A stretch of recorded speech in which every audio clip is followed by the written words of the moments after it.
हाय, मैं मिथिलेश।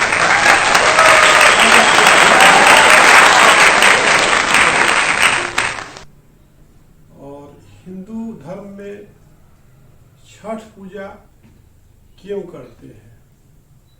आज से कई साल पहले छठ पूजा बिहार से शुरू हुआ था। बिहार एक ऐसा स्टेट है।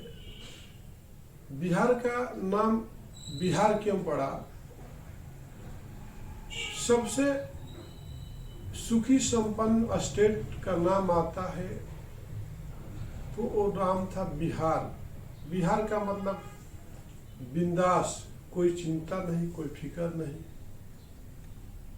और बहुत मस्ती से लोग जिंदगी जीते थे।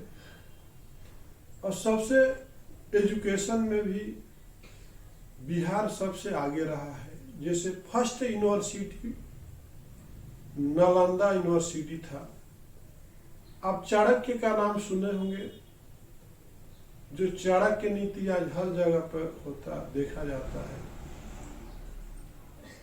तो चाणक्य भी बिहार के ही थे। च्यवनप्राश का आप नाम सुना होगा। घर घर में बच्चों को देते हैं सुबह सुबह खाने के लिए। च्यवनप्राश बनाने वाले बिहार का ही च्यवन ऋषि थे। महात्मा बुद्ध का नाम सुने होंगे आप, वो भी बिहार के ही थे। और अशोक का नाम सुने होंगे, राजा अशोक। सारे कॉइन्स पे, नोटों पे अशोक का सिंबल रहता है, अशोक चक्र। तो अशोक भी राजा बिहार के ही थे। बिहार के लोग काफी सुखी संपन्न, जो ज्यादा सुखी संपन्न होता है वो क्या होता है, अपने कंफर्ट जोन में चला जाता है।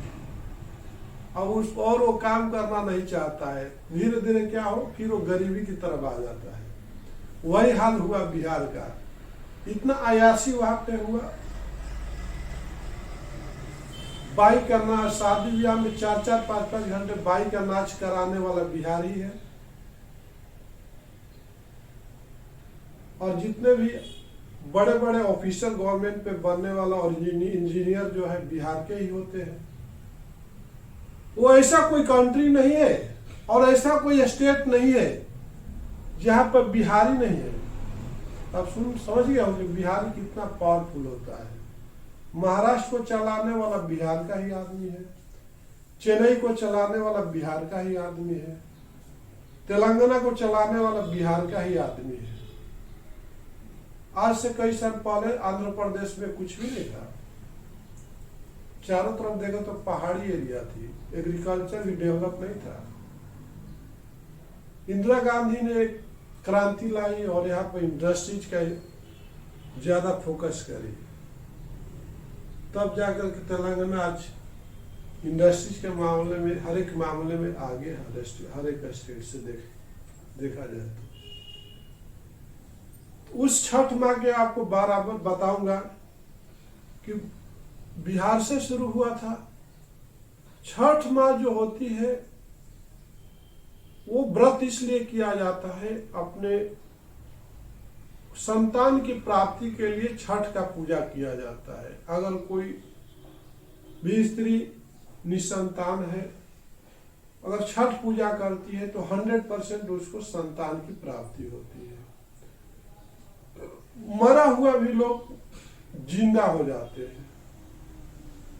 अगर आपका कोई फैमिली है, डॉक्टर भी नहीं बचा पाते हैं, तो लोग मन्नत करते हैं कि हे छठी माँ, अगर मेरा ये परिवार का सदस्य सही हो जाता है तो मैं आपका छठ पूजा करूंगा।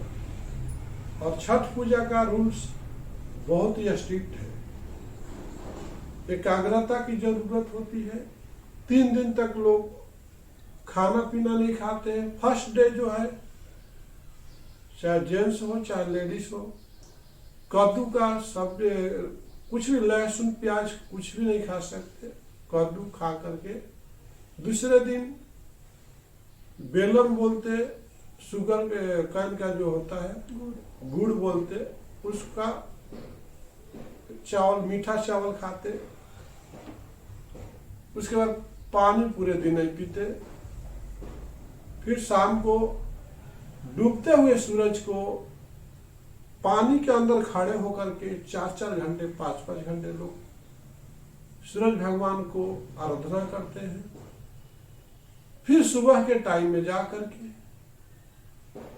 पानी में खड़े होकर के इतने पानी में, जितना पानी की एबिलिटी है, बहुत लोग इतने तक पानी में खड़े रहते हैं, सूरज भगवान की आराधना करते हैं, नंगे पाँव जाते हैं।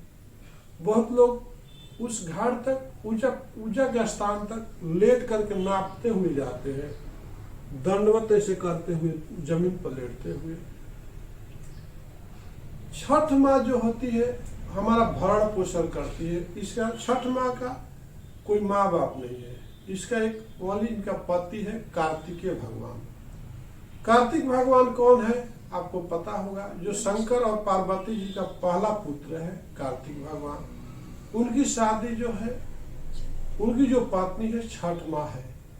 और सबसे हिंदू धर्म में आपने देखा होगा कि छठ माँ का कोई स्वरूप नहीं दिया जाता है, कोई मूर्ति नहीं रखा जाता है। अब जाते हैं तो काली मंदिर में काली जी का मंदिर रहता है, हनुमान मंदिर हनुमान जी का मंदिर रहता है, दुर्गा जी का मंदिर में दुर्गा जी का मंदिर। लेकिन छठ माँ का कोई स्वरूप नहीं है, कोई रूप कोई देखा ही नहीं है, इसलिए उनको कोई भी कृतिमान स्थापित नहीं कर सकता, मूर्ति नहीं बना सकता है। और सूर्य भगवान और छठ माँ का रिश्ता क्या है वो बताऊंगा।